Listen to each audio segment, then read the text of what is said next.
Hi there, welcome back. So today let's talk about stress. So stress is your body's way of responding to any kind of threat. And when you feel threatened, your nervous system kicks in and floods the brain with hormones, most notably cortisol. Cortisol gets the body ready for action. So your heart beats a little faster, your muscles tighten, your blood pressure rises, your breath quickens, your senses actually become sharper. And all of these physical changes give you a power boost, they speed your reaction time, and enhance your focus. It's actually your body's way of protecting you. Small amounts of cortisol are good for us because it keeps us alert and focused. But it creates problems when you can't stop the flow. Chronic long-term cortisol production actually shrinks and kills brain cells and causes a variety of other problems like bone disease, memory loss, immune suppression, impaired focus, learning disabilities.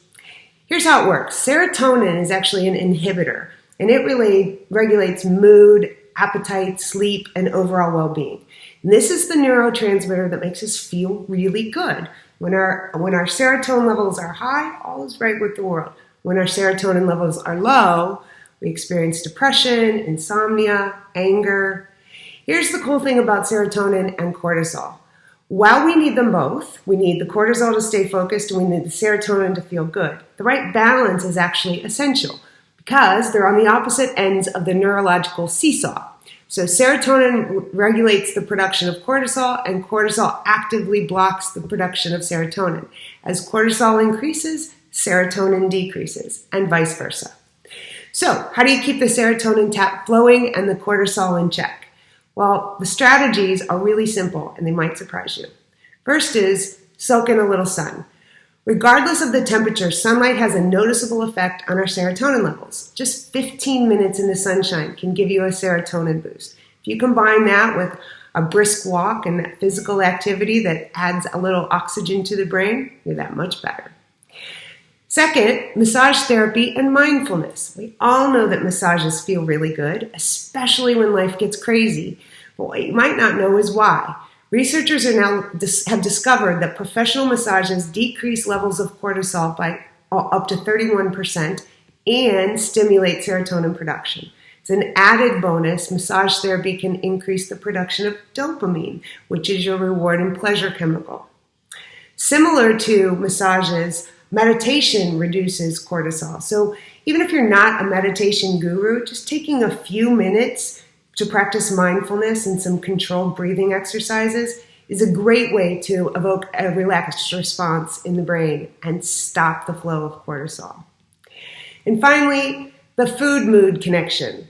So the relationship between tryptophan and serotonin is what neuroscientists have been exploring as the food-mood connection. And eating foods rich in tryptophan can help the body synthesize an amino acid called 5-HTP, which can then be turned into serotonin. 5-HTP supplements are actually sold over the counter in many countries, including the United States and Canada, primarily as an antidepressant and sleep aid. But nuts, seeds, tofu, eggs, salmon, turkey, those are all foods that contain high levels of natural tryptophan. It's not as simple as just grabbing a handful of nuts or a piece of fish, though. The natural tryptophan found in foods has to compete with other amino acids before it can actually be absorbed into the brain. And this is where healthy carbs become your friend, because healthy carbs release insulin, which promote the absorption of amino acids. So the best way to get a natural serotonin boost from foods is to make those high tryptophan foods part of your normal diet and then combine them with healthy servings of carbs like brown rice and quinoa and whole foods. We need both serotonin and cortisol, and they affect every part of our bodies. However, if those chemicals are not in a healthy balance, then your mental, physical, and emotional well-being are all in jeopardy. So give your brain and body a boost. Go find a park bench in the sun, enjoy that turkey on whole wheat, relax your mind, control your breath, and grab a massage this week too. Want to learn more about how the brain works and how you can make it work for you? Check out my book, Happy Hour with Einstein. And remember, life is always better when you share the good stuff.